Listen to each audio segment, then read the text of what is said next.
warahmatullahi wabarakatuh. Pada hari ini kita akan belajar melakukan keterampilan screening malnutrisi, yaitu Subjective Global Assessment atau SGA. SGA ini merupakan salah satu screening malnutrisi yang cukup mudah dilakukan, namun cukup efektif untuk menilai status malnutrisi seseorang.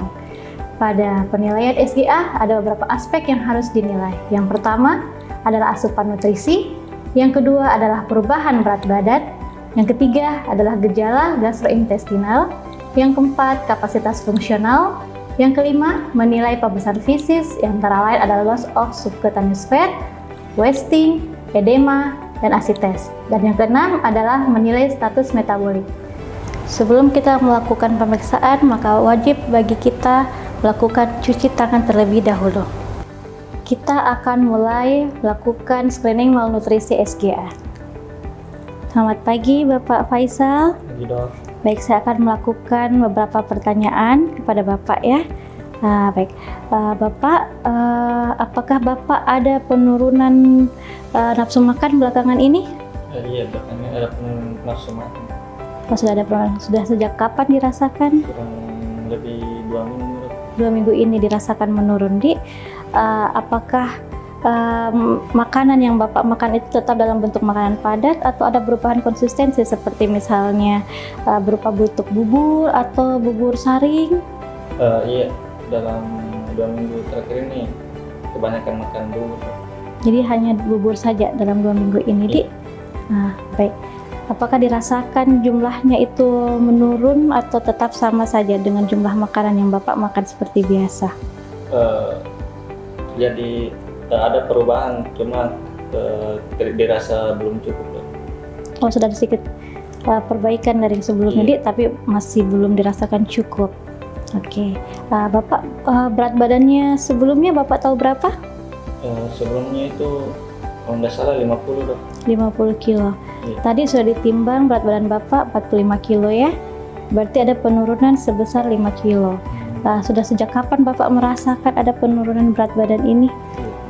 Kurang lebih 2 minggu terakhir, Dok. 2 minggu terakhir. Ya. Apabila perubahan atau penurunan berat badan pasien tidak diketahui, maka kita bisa menanyakan apakah Bapak ada merasakan pakaian yang dikenakan menjadi semakin longgar, misalnya celana yang Bapak pakai apa semakin longgar atau perlu melakukan pengencangan seperti pakai ikat pinggang. Itu sudah sejak kapan? Nah, itu bisa menjadi indikator bahwa ada penurunan berat badan pada pasien.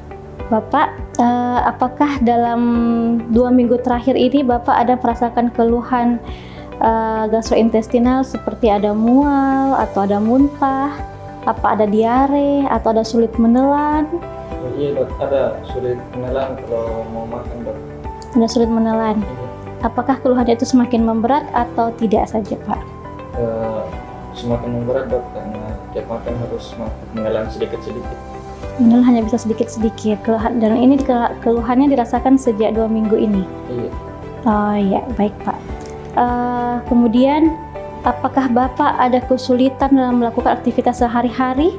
Misalnya Bapak ada kesulitan dalam berjalan atau berpindah tempat, dari berbaring terus kemudian duduk kemudian berdiri, atau dari berpindah tempat dari misalnya Bapak duduk kemudian berpindah ke tempat tidur. Apakah ada kesulitan Bapak atau tidak? Iya, Dok, ada kesulitan.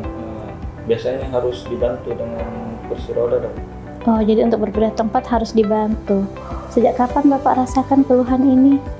Sama, Dok, kurang lebih 2 minggu terakhir. 2 minggu terakhir. Apakah keluhannya semakin memberat kita rasakan atau sama saja atau ada perbaikan? Semakin memberat. Semakin memberat. Oh ya.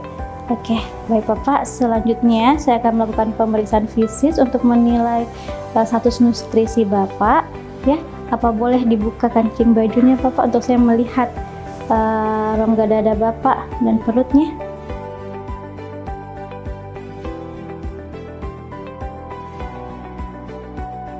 Kita akan melakukan penilaian loss of subcutaneous fat.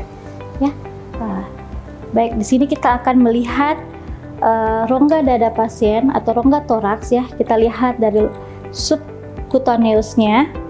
Kita lihat apakah ada loss of subcutaneous fat atau kehilangan massa lemak bawah kulit ya. Kalau dilihat dari rongga toraks pasien saat ini masih cukup baik massa lemak di bawah kulitnya, tapi sudah ada tanda-tanda pengurangan seperti ini. Apabila sela iganya tampak dengan jelas, maka loss of subcutaneous fatnya bisa masuk ke tahap moderate atau severe. Selanjutnya kita menilai apakah ada muscle wasting atau tidak. Itu kita lihat di kaki pasien. Tabek Bapak, saya angkat sedikit ya.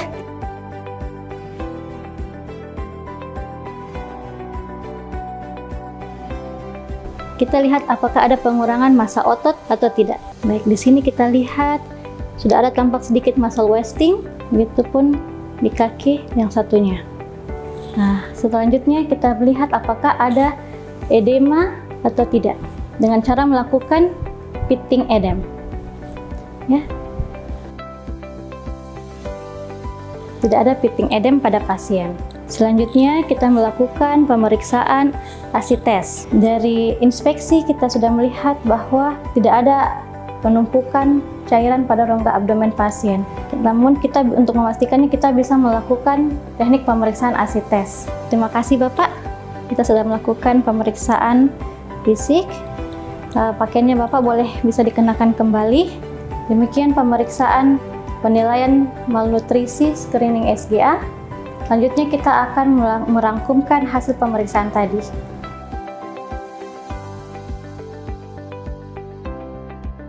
Bapak, setelah hasil tadi pemeriksaan yang saya lakukan, maka dari screening malnutrisi SGA ini, ya tadi Bapak dapatkan bahwa asupan makannya terus menurun selama 2 minggu. Jadi hanya bisa bubur, ada perbaikan tapi tidak cukup. Banyak kemudian berat badan Bapak itu dulunya 50 kilo, namun tadi dilakukan pemeriksaan ada berat badan 45 kilo. Jadi ada penurunan berat badan selama 2 minggu sebesar 5 kg. Ya, itu berarti ada sekitar 10% kekurangan atau kehilangan berat badan dalam 2 minggu. Ya. Nah, kemudian perubahan dalam 2 minggu ini terus menurun. Kemudian ada gejala sulit menelan yang Bapak rasakan selama 2 minggu terakhir, tidak ada perubahan atau tidak perbaikan. Kemudian Bapak ada kesulitan dalam berjalan, harus dibantu jika berpindah tempat. Kemudian keluhan ini dirasakan selama 2 minggu terakhir. Ya, keluhan-keluhan yang Bapak rasakan ini mengarahkan Bapak bahwa kebutuhan metabolik Bapak itu meningkat. Ya. Nah, dari pemeriksaan fisik yang dilakukan, ada kehilangan massa lemak atau loss of subcutaneous fat Bapak itu dalam derajat ringan sedang. Kemudian kehilangan massa otot atau wasting pun dalam derajat ringan sedang. Tapi tidak ada edema maupun ASI test. Ya, maka kesimpulan dari screening malnutrisi dari SGA ini, skor SGA Bapak adalah skor B. Ya. Itu artinya Bapak membutuhkan terapi nutrisi yang cukup ya untuk mencegah Bapak jatuh dalam kondisi malnutrisi. Ya, terima kasih Bapak. Setelah melakukan keseluruhan penilaian, kemudian kita menentukan skor SGA. Skor SGA A apabila cukup nutrisi, skor SGA B apabila malnutrisi ringan sedang, dan skor SGA C apabila malnutrisi berat. Demikian materi pembelajaran kita pada hari ini mengenai screening malnutrisi SGA. Semoga bermanfaat dan selamat belajar adik-adik. Assalamualaikum warahmatullahi wabarakatuh.